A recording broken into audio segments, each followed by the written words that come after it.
Hello there, assassins. I'm making this video to answer one question. What can Ubisoft do better? Now, to be clear, I will not talk about game suggestions or any other proposals for future installments. I am going to discuss constructive criticism points submitted by members of the community in hopes that it can help Ubisoft get back to when they were listening to their fanbase and no one complained. So, what can Ubisoft do better?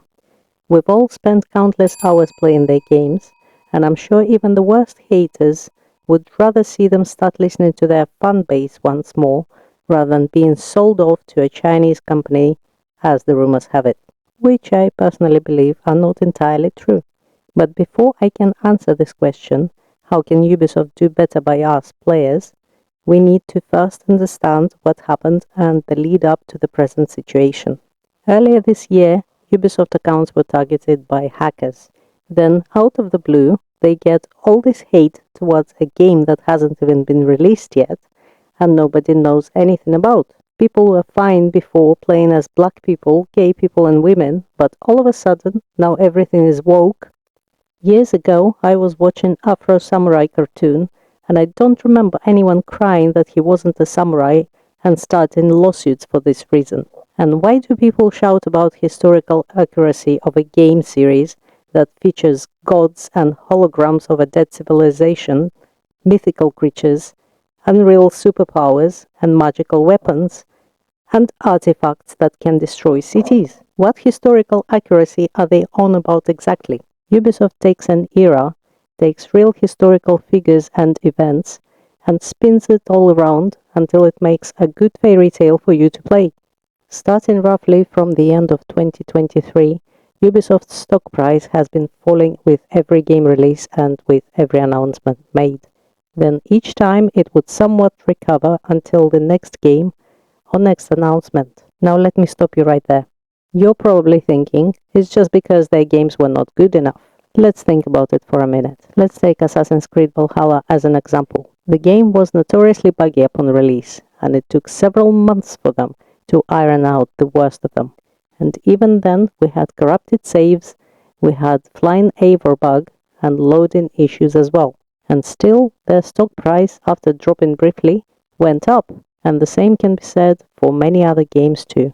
Now, if you put everything together, this and what I've mentioned before, coordinated hacker attacks, online hate fueled by bots at first, but then people started joining in. The thing is, people nowadays are easily swayed by what they see online. This type of thing would be the result of work of PR or anti-PR campaigns paid by certain individuals who have a direct interest in promoting or bringing down a company. Once they've set the tone for their online campaign, it doesn't take long for certain content creators to jump into making shocking revelation videos. Because let's be real, people nowadays want to be shocked. They crave the clickbait content. As one of the community members put it, people love to hate on Ubisoft, even if the game turns out to be good.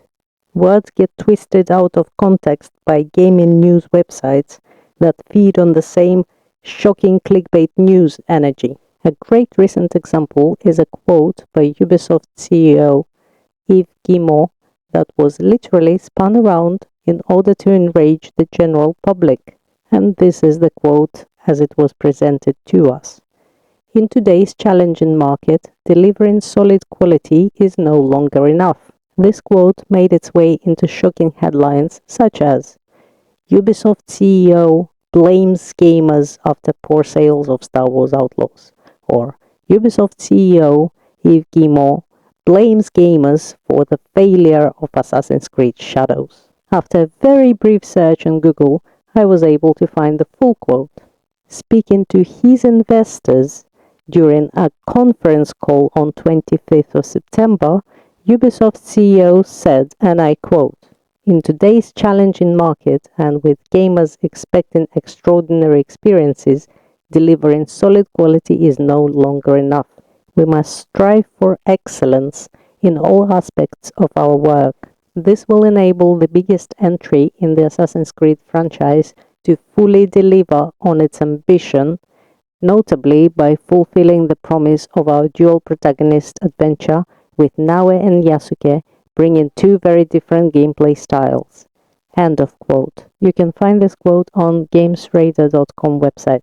Now bear in mind that when this comment was made, Ubisoft CEO was addressing his investors, not the general public. During such addresses, one is expected to analyze the situation and be open about their mistakes and failures. It is not aimed at assigning blame, but at highlighting what the next steps would be in correcting the current situation.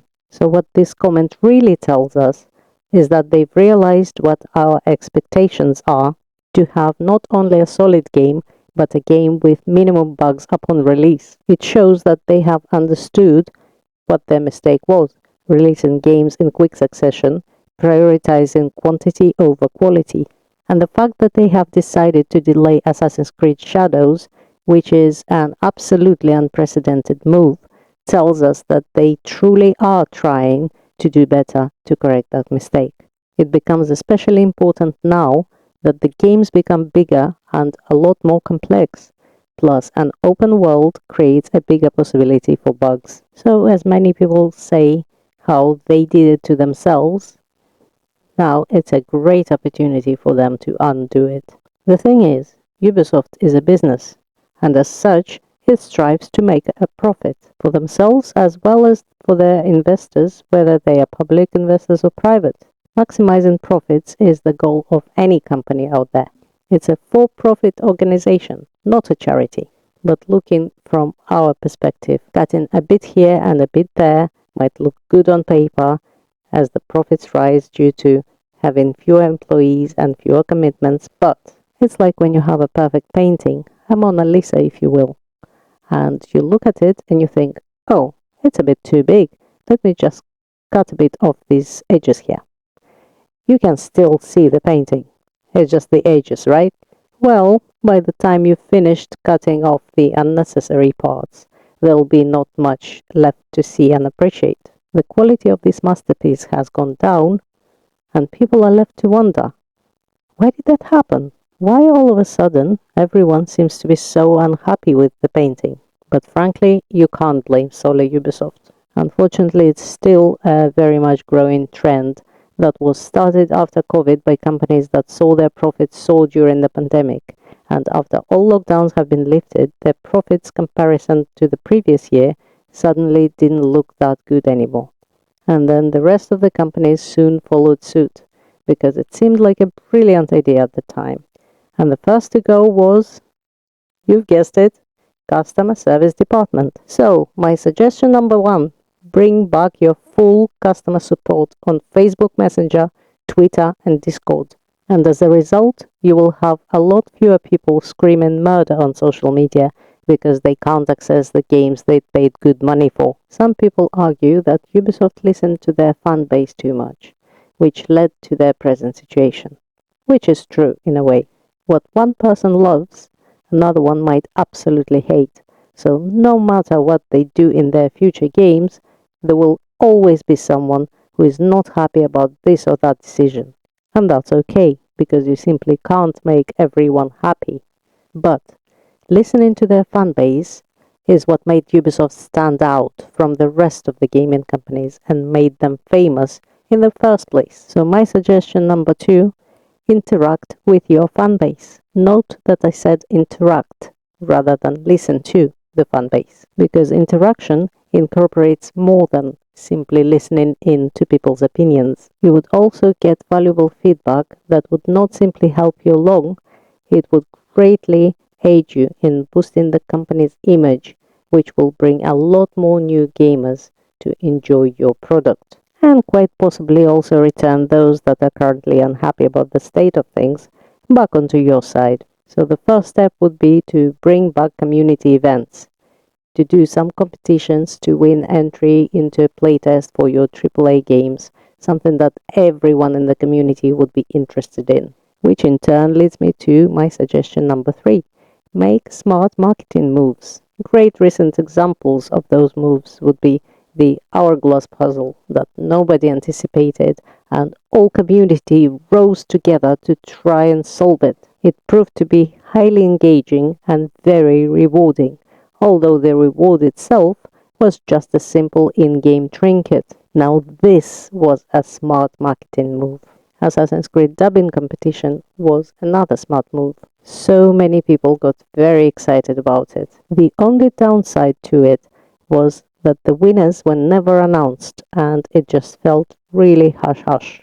And then, of course, another one was the mystery box that got sent to the select few to try to figure out its contents with the help from their followers and subscribers. But this left many people jealous and even sad, which should serve as a reminder that YouTubers and other content creators are not a substitution for your marketing department. Surely they can do a lot to promote your products, but nothing can beat a good marketing team, because one of the most repeated comments from good standing community members is that the marketing for your upcoming main entry to the Assassin's Creed franchise is simply non-existent at this point. Besides, only a good marketing department can create a hype around a game, and content creators will do the rest to keep this hype going. So when the announcement came that the game would be postponed until February next year, a good marketing move would be to release a sorry for the delay teaser. To keep people interested, keep the anticipation live. Because what you tend to forget with all the online negativity is that you still have a huge fan base of players who are eagerly awaiting for this game's release. But instead of doing that, you went completely quiet. When Ubisoft goes quiet, it only enables the conspiracy theories tin hat foil wearing YouTubers to endlessly and unrestrictedly speculate on why that happened, coming up with wildest of explanations, while gaining lots of subscribers in the process and hurting the company's image at the same time. Here, I believe that communication is the key to solving this problem, because as much as I love Ubisoft personally, even I am left to wonder about the reason the company went quiet and there were no official news about Assassin's Creed Shadows or about the state of the company itself. Is Ubisoft being sold to Tencent? I really doubt that. I personally think that it was just the right move by your financial advisors to spread this rumor in order to stop the stock price from falling further. Because out of all gaming companies out there, selling Ubisoft to Tencent, which primarily makes mobile phone games, doesn't make much sense. Besides, selling the company would mean loss of 30 to 40% of their employees, and it would lead to closing of many studios around the world. And all of that simply for the share price to go back up. But let's go back to my suggestions. Next thing to be aware of, microtransactions. Now let's be clear, I am not against them. By all means, they should be a part of any game. It's the freedom of choice, whether we want to spend our money on cosmetics or in-game perks should be entirely up to us. But this should never be the only option. We should always be able to get these same items by completing in-game challenges. And even though you won't get cash in hand for these types of players, you will have scores of people playing the game for countless hours, even after completing it to 100%, just to get all the gear for themselves. Some people see it as a challenge, some are just not rich enough to spend extra money in game. And to be fair, that stuff is not cheap. But either way, people that continue playing such games would be most likely to recommend that game to others. Take Assassin's Creed Odyssey, for example. I have played it for 1,800 hours in order to get all of the items from the store by completing Oracle conquests. This is one of the reasons I truly enjoy that game, and I've always recommended it to others who haven't played it yet. In contrast to it, Assassin's Creed Mirage didn't offer this sort of challenges, and all extra gear and cosmetics were purchase only. I stopped playing it after 40 odd hours, although it was a solid and enjoyable game. I would still recommend it to people as a good game, but not as a must play, for this very reason. Other suggestions for making great games that can be enjoyed by millions of players, given by my community members, are pretty much self explanatory. So here they are. The games must have a captivating story that people can relate to. So, better writing and better narrative. New game mechanics should be featured regularly. Less copy-paste gameplay from your previous installments. Put game developers back in charge in deciding the direction their game will take, as opposed to the outsiders trying to make the game politically correct. And of course, you desperately need to make several games featuring one protagonist. It's probably one of the main reasons Ezio became so popular, that up to this day, the majority of people name him as their most favorite assassin. Next suggestion is crossovers. It's a trend nowadays, so use this opportunity to create some. But please keep in mind that Assassin's Creed Odyssey has a choice of two protagonists. So if you decide to expand on that, don't take that choice away, please. It was upsetting enough to have only Cassandra appear in Assassin's Creed Valhalla expansion. Your players also want to see an Assassin's Creed game that features actual Templar Knights. And finally, my last suggestion is get your marketing department to post as many behind the scenes videos as they can about how the games are made, about the work on iconic designs, motion capture, voice recording, anything and everything that will spark the nerdiness of your players and make them feel the excitement about playing your games. And I want to end my video on this note. To quote one of my community members, nothing is true. Anyone, regardless of their race, ethnicity, gender, etc., can be an assassin. Everything is permitted means that Ubisoft devs are allowed to tell their stories however they see fit. Thank you very much for watching. I will see you next time. Bye bye.